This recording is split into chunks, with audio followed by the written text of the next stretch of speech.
Subhata is intent on having audience with the Buddha. Now each of the Mala dynasty kings have just finished approaching the Blessed One, who is sick. If I allow any more guests, it'll be a great burden on him. Subhata, I can't permit you to see the Buddha. At this time, he is seriously ill and must rest. Ananda, please allow Subhata to come to me. At this time, there are 6 renowned schools of doctrine. Each has many followers. Of these 6, can you tell me which are led by an Arahant? Subhata, in any faith which does not have the Noble Eightfold Path, there is no true samanas to be found there. Should bhikkhus or non-bhikkhus continue to practice the Noble Eightfold Path, this world will not lack for arahants. Now listen to my teaching of the Dhamma. This heart is luminous, shining like the moon, but it is subject to incoming defilements. As such, it is dulled and obscured, like the moon concealed by passing clouds.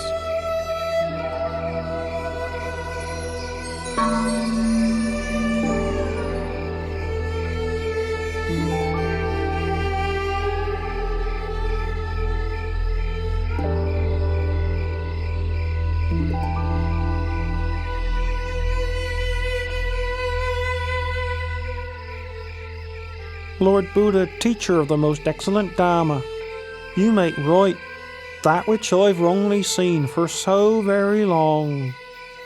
Please may I take ordination in the Buddha's dispensation? Ananda, please take on the task of ordaining Subhata as a bhikkhu.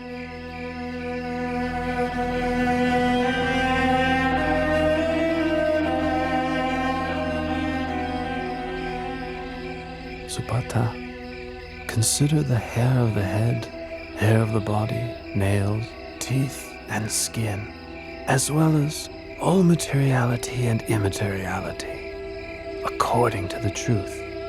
Such things are changing, decaying, impermanent, suffering and not self, not a being, not a person, not I, not mine, not myself, not him, not his, not himself. Subhata, your supports for the holy life will be alms food, simple robes to cover yourself, the base of a tree for lodging, and fermented urine for medicine, following the ways of nature.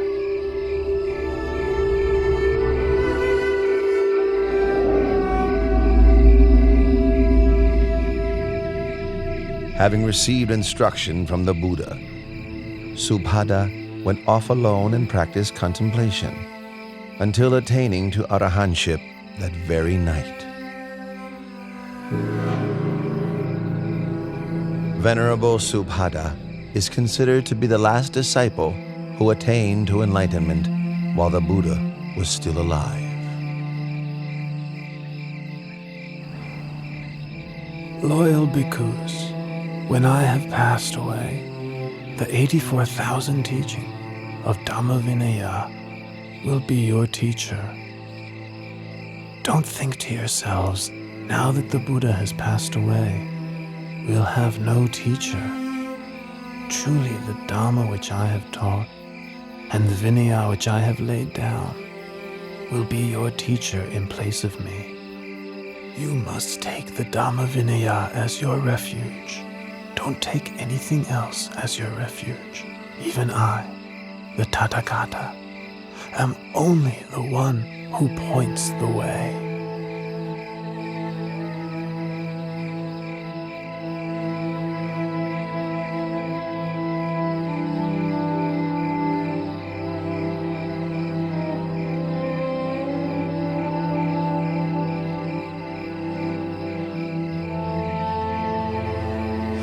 Lord Buddha is about to abandon me and enter Purnibbana. With all my effort attending to and following the Buddha, I have still not attained to arahantship as the other monks have. Venerable Ananda, I've been sent here to find you. The Buddha wants to see you. Ananda, come and sit close by.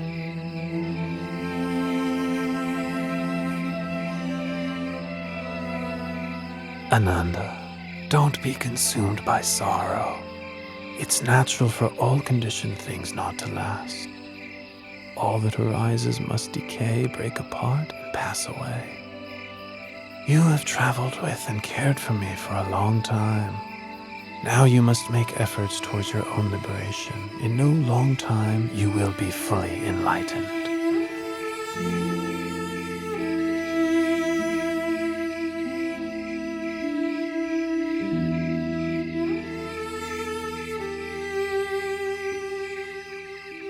Ananda, Channa Bhikkhu has views of self-importance because he's been close to me since the household life. He has become stubborn and difficult to teach. Once I have passed away, he will become even more stubborn and disrespectful, refusing to take instruction from any monk. You must give him the Brahma penalty.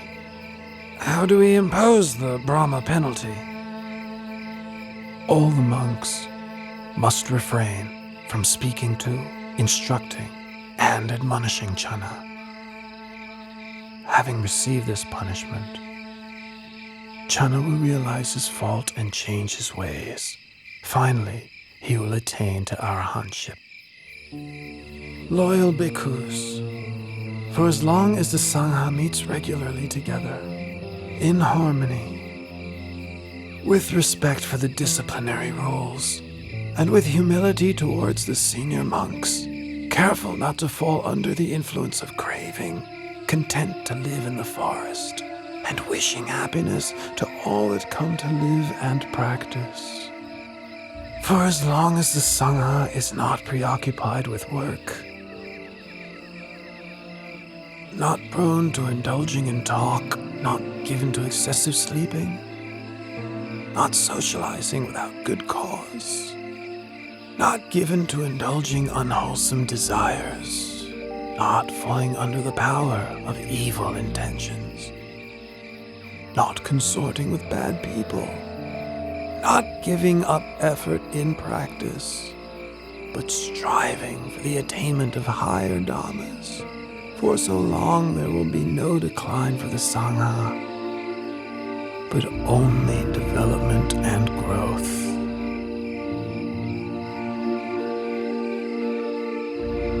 Bhikkhus, I remind you that all conditioned things are of the nature to decline and cease. Free of heedlessness, develop yourselves and benefit others to the utmost.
After the Lord Buddha's cremation ceremony was over, Dona the Brahmin was given the task of distributing the relics of the Buddha amongst the nobles and Brahmins who had gathered there.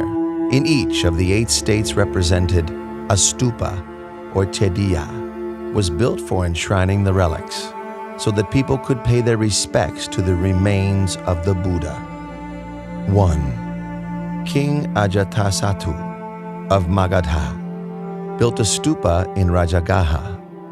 2. The Likhavis built a stupa in Vesali. 3.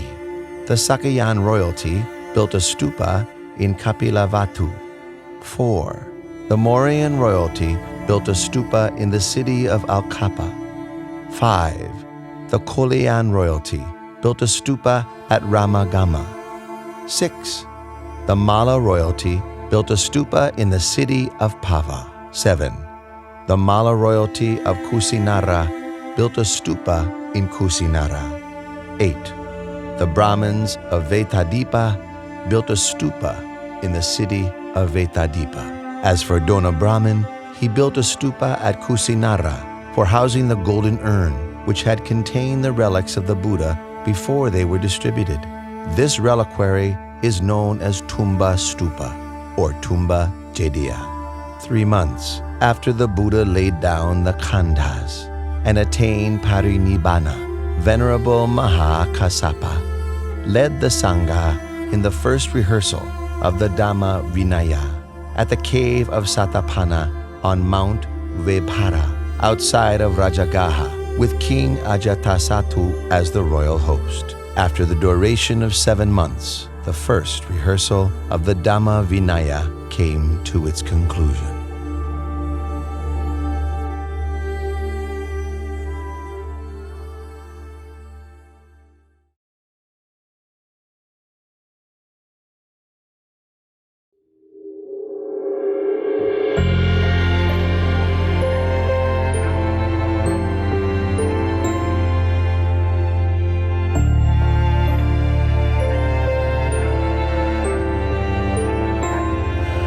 Araham Samma Sambuddho Vichacharana Sampanno Sukhato Lokavitu Anuttaro Purisattamma Sarathi Sattha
Ka